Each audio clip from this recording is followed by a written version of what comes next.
Hello friends, Adam here with FED, with another episode of Fire Emblem 12, New Mystery of the Emblem, Heroes of Light and Shadow. Today we're taking on Chapter 4, which is honestly pretty rough, but we're able to work through it with some help from our super Omega Strong my unit, Milo, at this point. And we're also, kind of like a side objective that I had for this map, is I really wanted to feed kills to Katria and get her to level 10. We're not necessarily going to promote her at level 10, but I just wanted just to get there so that we can promote her at some point when we need to or when we're ready to. Other than that, I just really wanted to raise staff ranks on our staff users and just beat it in general without any deaths. This first turn is actually pretty RNG dependent. We need to hit quite a few, like between 70 and 80 hit rates. Here we have Aaron needs to hit a 73. We also have like a low 80s that we need to hit with an archer in the bottom with like Gordon or Ryan.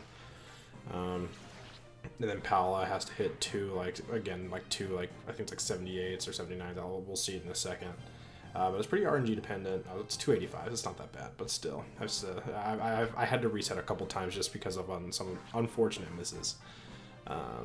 But thankfully, here we do it, and now we just have to take care of these other two enemies with Katria, who we have carrying the Taurus Shard, which gives her +1 strength and +1 defense. No one really needs it all that much in this chapter.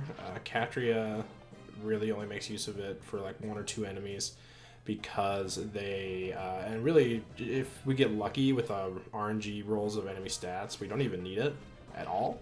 But it allows her to guarantee the kill on a couple enemies that might have just like 1 point defense more than she can handle. But I don't think that happens here, and really the Taurus Shard just this kind of extra thing we don't need this chapter. Here we see our new characters that we have. We have Agma, Yubela, Yumina, and Sirius. So Yumina has the rescue staff, which sadly I couldn't find a way to work around it. I felt like I had to use the rescue staff that turn. I don't know if that's that might be pretty standard for all I know. That might be like what you have to do on Lunatic Reverse to recruit everyone and survive. Because Agma needs to go down and talk to Sirius to recruit him. So we have to use a rescue to keep him out of the enemy range of all of those. Like there's like 2 hunters and like 4 or 5 pirates down there that are just horribly strong and scary. Not pirates, brigands or whatever they're called. Maybe they are pirates, I don't really remember. Basically the same thing in my mind. Here we fly Milo over to bait over a thief with a devil sword, which is pretty funny, honestly, and then another axe fighter guy.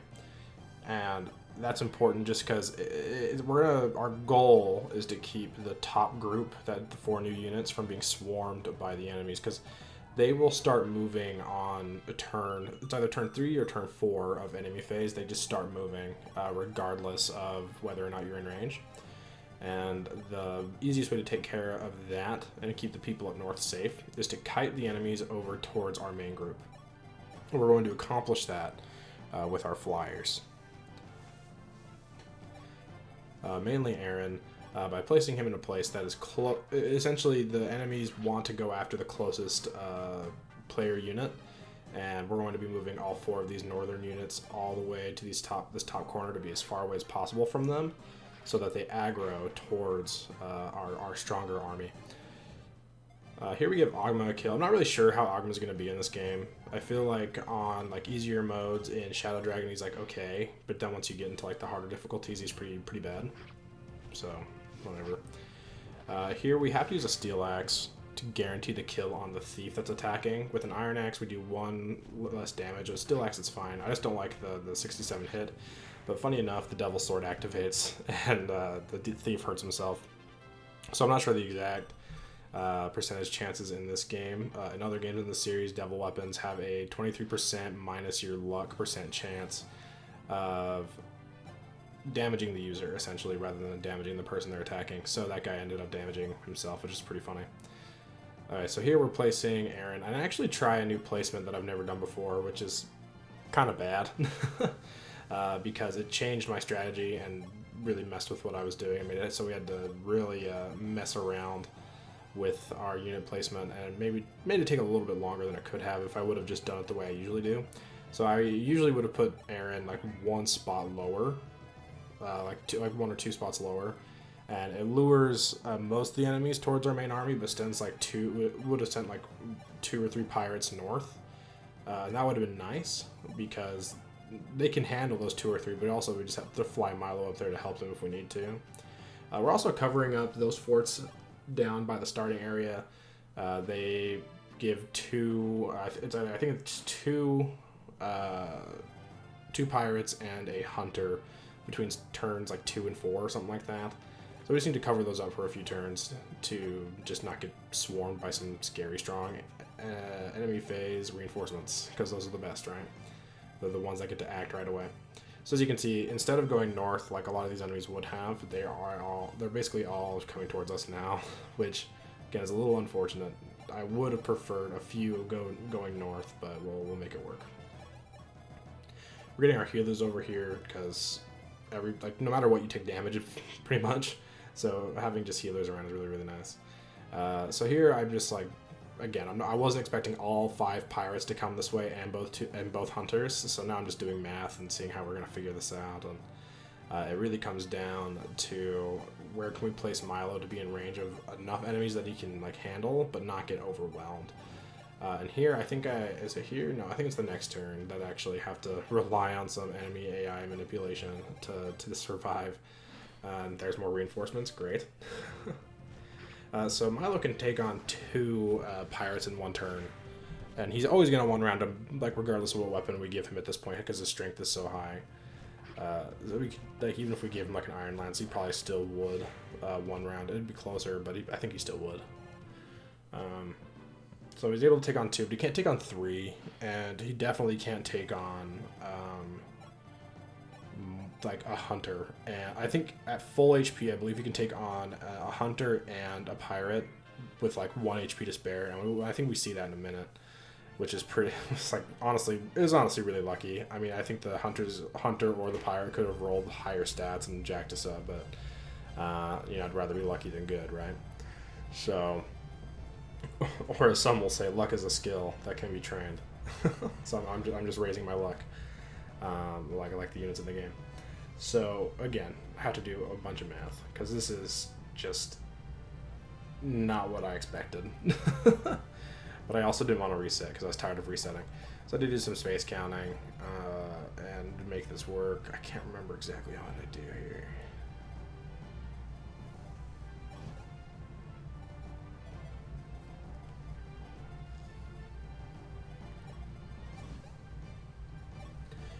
So I think ultimately what we decided to do is just to move Milo away so we can heal him this turn, and then I think we bait some enemies with Katria and Pala, which is fine because again we want to level up Katria. She's honestly going to be a really important unit for us throughout the entire playthrough, as you can already tell, and Pala as well. But I feel like Pala leveling up isn't as important as Katria. Katria really has great growths, and I gave her the growth drop, so her growths are even better.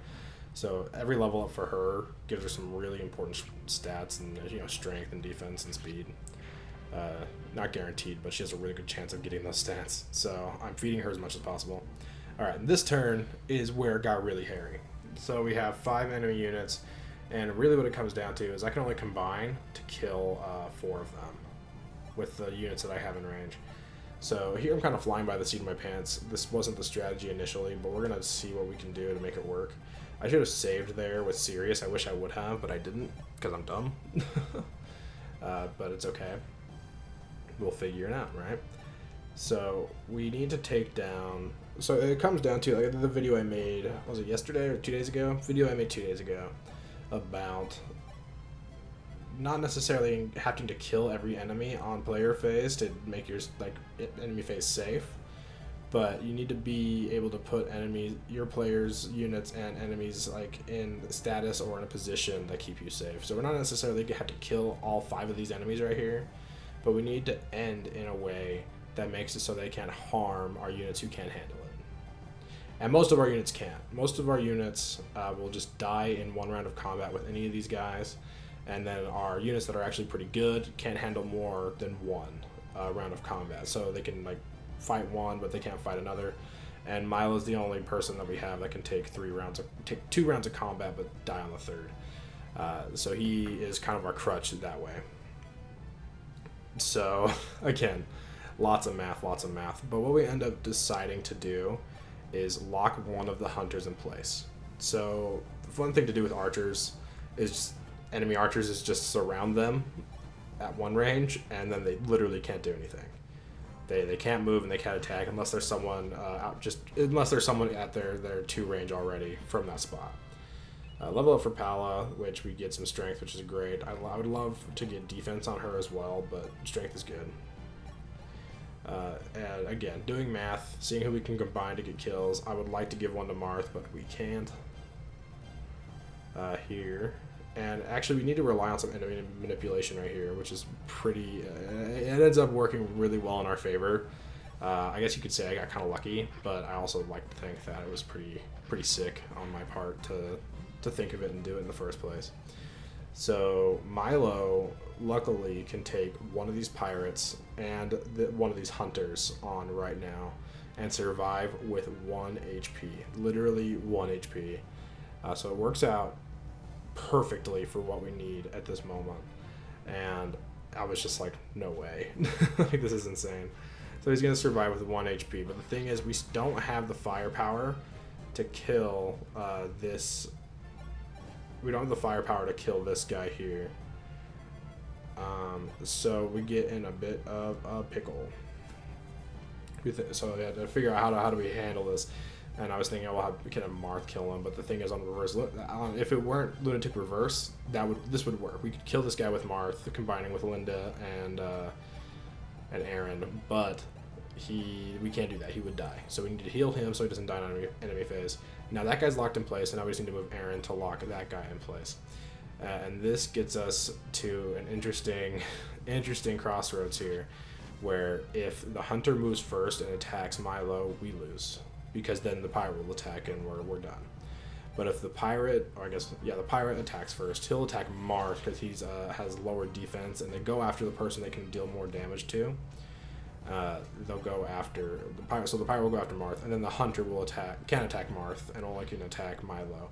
Luckily, the pirate does move first, and we're able to make a move that way, and we are safe with 1 HP, baby. 1 HP in a dream. We're gonna make it work. So now the chapter gets kind of boring. It's just a matter of moving all of our units over to the seize point and killing the last few remaining enemies. And I will probably fast forward to that because, I don't know if you guys want to watch me move units for a few minutes and also just like healing along the way. So yeah, I'll see you in a second when we're closer to beating the map. Alright, so now these enemies all have group AI, so if you go into range of one of them, they won't move, but if you go into range of multiple, they'll all move. So here we just send Milo in to take care of the hunter preemptively, and then we lure the other enemies away with units that have lower defense so that they are more tempted to attack them. Originally I was thinking, oh crap, I need to take the Taurus shard off so she has lower defense than Milo, but it doesn't really matter because we do have Ogma already in range, so it's not a big deal, honestly, because he would the brigand and Milo should be able to take both brigands, especially since one of them is using a hand axe instead of a silver axe. I mean, it is forged, so it does do a little extra damage. I think it's like +4 might or something like that, but it's still not nearly as scary as a silver axe would have been. So this is honestly not that scary of a turn. The AI is pretty predictable here. And now it's literally just a matter of me feeding the last 2 kills to Katria because I want to, and I want her to potentially promote soon. I don't know. I think I might give her an Elysian Whip and make her a Falcon Knight instead of Dragon Knight, just for fun, and also allows her to keep using the Lady Sword. But we will see what I end up actually doing there. So here's the thing. I just wanted to conserve uses of the Lady Sword, so I'm like, oh yeah, we can give her the Taurus shard, and then she get this kill with the Iron Sword. Booyah. Save some uses. Alright, so now we get this kill, and now we will fast forward to the next actually interesting thing that happens. Alright, Alright, so this boss, Guile, is honestly kind of a pushover. If he were using, I don't know, maybe a scarier weapon or scarier weapon type, he might be a little scarier. But kind of in traditional Fire Emblem fashion, the boss is never that scary to take care of as long as you have like some beefy unit. So here we're feeding this to Katria because I want her to be good. And it's as easy as just healing her up and taking down this boss, and then we win.